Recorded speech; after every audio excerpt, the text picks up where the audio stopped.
ভাবি আপনার কাছে একটু আগুন হবে, একটা সিগারেট ধরাইতাম। আপনি সিগারেট কেন খান জানেন না? সিগারেট খেলে ক্যান্সার হয়, আর ক্যান্সার হলে মানুষ মারা যায়। ঠিকই বলছেন ভাবি, সিগারেট খাওয়া যাবে না, অল্প বয়সে মরা যাবে না। আপনি খাবেন বিড়ি, যক্ষা কাশি হবে, মরার ভয় থাকবে না।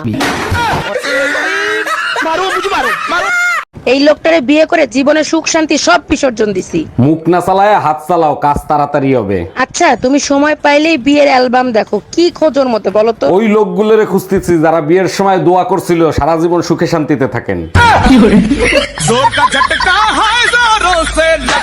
আসসালামু আলাইকুম ভাবি, এলাকায় নতুন মনে হচ্ছে, কোথায় থাকেন আপনি? দেখেন, আমি আপনার ভাবি না, আপনার গফুর চাচার নতুন বউ। বলেন কি, নতুন ফোনে পুরনো চার্জার ঠিক মতো চার্জ হয় তো? তোর চাচারে যায় জিগা, শালা লুচ্চা বেটা। এই কই তুমি, তাড়াতাড়ি খাইতে দাও, খিদা লাগছে। প্রতিদিন রান্না করতে করতে বোর হয়ে যায়, মাঝে মাঝে বাইরে খাইতে যাওয়ার পারমিশন দেওয়া যায় না? প্রতিদিন তোমাকে দেখতে দেখতে আমিও তো বোর হয়ে যাই, মাঝে মাঝে পাশের বাড়ির ভাবির সাথে। তুই একবার যাইয়া দেখ, পুতা দিয়ে জায়গা মতো ছাঁচা দিব। Bye bye, tata. এই বাইরে অনেক বৃষ্টি হচ্ছে, চলো না দুজনে মিলে বৃষ্টিতে ভিজি। তুমি যাও, আমার মরার শখ নাই, দেখো না বৃষ্টির সাথে বিদ্যুৎ চমকাচ্ছে। আচ্ছা, বৃষ্টি হইলে বিদ্যুৎ চমকায়, কারণটা কি একটু বলবা? আল্লাহ টর্চ লাইট মেরে দেখে কার কার ঘরে দজ্জাল বউ আছে। 7 দিন হয়ে গেছে কথা বলো না, এভাবে আর রাগ করে কতদিন থাকবা? আমার নাকি তোমার কি কিছু আসে চাই? যতদিন মন চায় ততদিন থাকবো। আচ্ছা ঠিক আছে, যা হয়েছে তার জন্য সরি। আচ্ছা কিসের জন্য জানি রাগ হয়েছিল? সেটা যদি মনে থাকতো এখন কি আমি তোমার সাথে কথা বলতাম?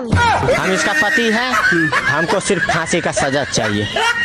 আরে ভাই, এটা প্রতিদিনের কাহিনী, টেনশন করার কিছু নাই, সব ঠিক হয়ে যাবে, রাখলাম। এই কার সাথে কথা বলতেছো? তোমার দুলাভাই, আমার ভাইরা। ও আচ্ছা, তা কি বললো দুলা ভাই? তোমার বোনের সাথে তোমার দুলাভাইয়ের ঝগড়া লাগছে, এখন খাইতেও দেয় না, বাইরে ঘুমাইতে দেয়। এর জন্য তোমার এত খুশি লাগতেছে কেন? আরে আমি ভাবছিলাম এই কোম্পানির প্রোডাক্ট শুধু আমিই খারাপ পাইছি, এখন দেখে এই কোম্পানির সব প্রোডাক্টই খারাপ। हम इसका पति है, हमको सिर्फ फांसी का सजा चाहिए।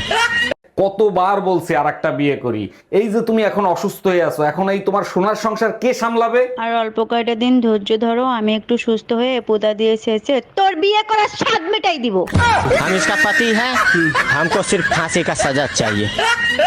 তুমি কি খুব বিজি? তোমার সাথে আমার কিছু জরুরি কথা ছিল। জরুরি কথা? তাও আবার আমার সাথে? বলো কি জরুরি কথা। পাশের বাড়ির সুমন ভাই আছে না, সে আমারে দেখলেই নোংরা নোংরা ইশারা করে। তুমি টেনশন নিও না, বিকেলে ভাবি দেখা করতে বলছে, তখন আমি তারে বলে দেবো। Bye bye, tata, good bye, Gaya. এই এত সকাল সকাল দরজা নাড়াচ্ছে কে? ভাই, আমি দুধ ওয়ালি, দুধ নিয়ে আসছি, দুধ নিয়ে যান। দাঁড়ান আসতেছি। তা কালকে দুধ দিয়ে যান নাই কেন? কালকে আমি অসুস্থ ছিলাম তো, তাই দিতে পারি নাই। শরীর খারাপ ছিল ভালো কথা, গরুর দুধ দিতেন।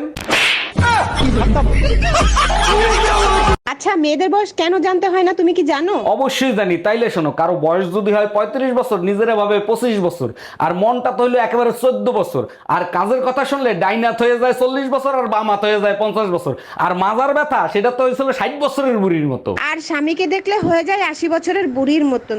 এই ভাত কটা লইয়া গাও না। মারো বুঝি, মারো মারো।